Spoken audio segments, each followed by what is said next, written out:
Underwater fouling is a major problem. It's caused by marine animals and plants attaching themselves firmly to your boat. Seajet produce coatings which virtually eliminate this problem, providing they're applied correctly. Heavy fouling will reduce your sailing performance and increase your fuel consumption quite significantly. The way your boat handles at slow speed may also be affected, so it's very important that your hull is kept as smooth and efficient as possible. For this video, we'll be applying Seajet 033 Shogun, a self-polishing antifoul suitable for most types of hull. 033 Shogun is effective even at high hull speeds, so it can be used for both sailing yachts and motorboats capable of up to 40 knots.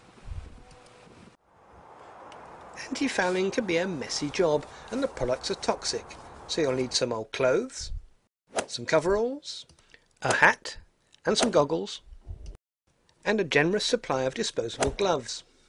Because rollers can splatter paint, a face mask is also a good idea. For the boat, you'll need a scraper with rounded edges for removing loose paint and barnacles.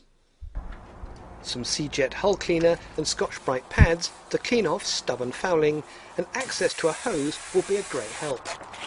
80 grit wet or dry sandpaper for keying up bare patches of underwater hull, and a bucket to rinse the paper in.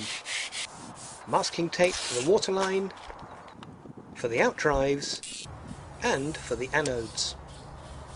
To apply the paint, you'll need a flat stirrer, some paint trays, and an assortment of brushes and mohair rollers. The amount of paint you'll need will depend on the manufacturer's recommendations. Seajet's 033 Shogun initially requires 2 full coats, which should last for 2 years. Once dry, the 2 coats should total the thickness of a standard business card. An average 30-foot, 10-metre yacht would require 2 of these 2.5-litre tins to guarantee the very best results.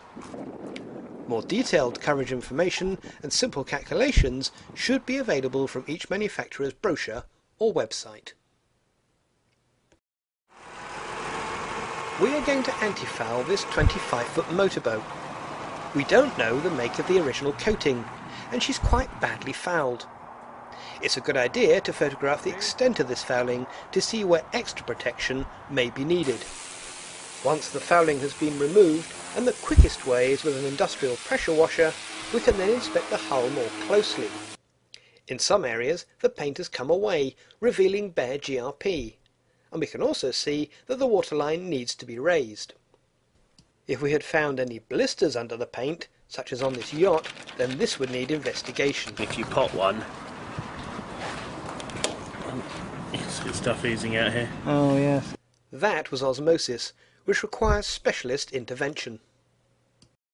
If the antifouling is in a poor state and needs to be removed completely, it can be scraped off. But the easiest way is with slurry blasting, which also keys the surface. Never use a heat gun or a dry sander, as the dust and fumes are toxic. As is often the case, we were able to patch prime the exposed hull of our motorboat and overcoat the existing paint. The jet wash may not have removed all of the fouling. For our new paint to stick properly, we'll have to take off the remnants by hand, especially from the more awkward areas. Remove all traces of barnacles, as their chemical footprint attracts others. And pay special attention to the waterline, which picks up floating contaminants such as oil and diesel. A scrub with Seajet boat wash on an abrasive pad will quickly clean this off, especially if you leave the cleaner to soak for a bit before rinsing. The exposed patches will need to be sanded, and here's a tip for using a half sheet of wet or dry paper. Fold this. Fold it this way. Locks together and doesn't slide when you do it by hand. Prior to patch priming, we need to do some preparation to this small area here. What we're doing is just sanding down, feathering in the edges, smooth surface, and at the same time we're keying these patches of bare gel coat in preparation for the surface being dry and priming. With the debris thoroughly rinsed off and any pools of water mopped up, the hull is left to dry. Before any painting can take place, the boat needs to be masked off along the waterline and around the outdrives. This will create a gap between the copper-rich paint and the aluminium casing, which will prevent electrolysis and possible corrosion. Be sure to use a plasticized masking tape that resists the damp, and apply it by tapping down an anchor point every foot or so as you go along.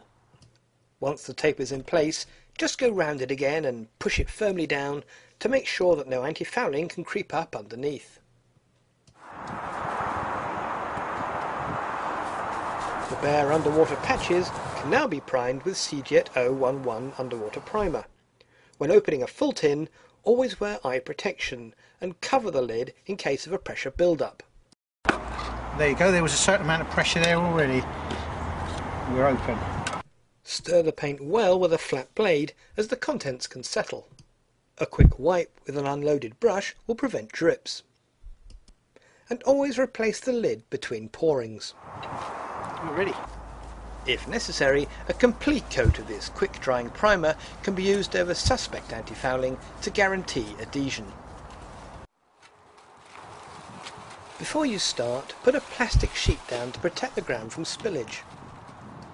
Anti-fouling is best done in the late morning or early afternoon, and keep the paint at room temperature beforehand so it's easier to apply. As with the primer, open the lid carefully to avoid splashes. It's important to ensure that the anti-fouling is thoroughly stirred. There's a lot of additives and semi-solid biocides in anti-fouling, and it's important to make sure they're all evenly suspended in the product. Don't use the paint directly from the tin. Always use a roller tray. And don't forget to put the lid back on to avoid contamination.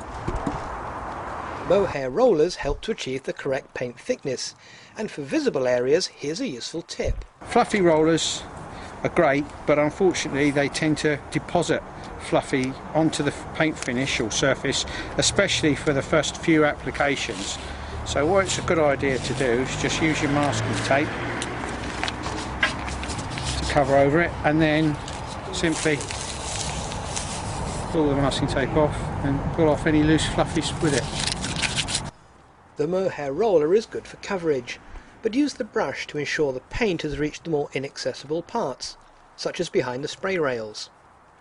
A long-armed roller will allow you to reach right under the boat. What I'm trying to do is get rid of those roller marks as well. Yep. If some paint ends up where it shouldn't, it can easily be cleaned up with thinners. Once the first coat has been applied, leave it to dry.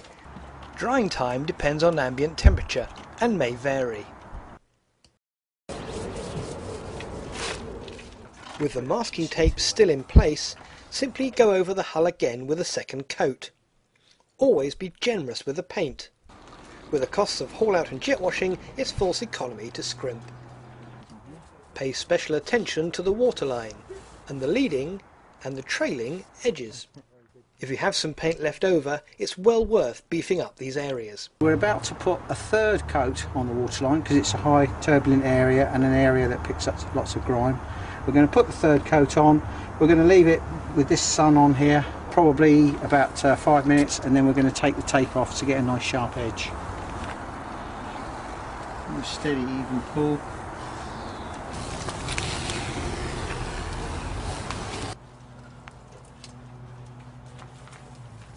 And that's it, job done. Clean up and dispose of the rubbish responsibly. Seajet recommend that the boat is left for 1 day before relaunching, but no longer than 4 months. All our boat will need now is the annual haul-out and jet wash, and for maximum protection, 1 fresh coat of Shogun at the start of every season.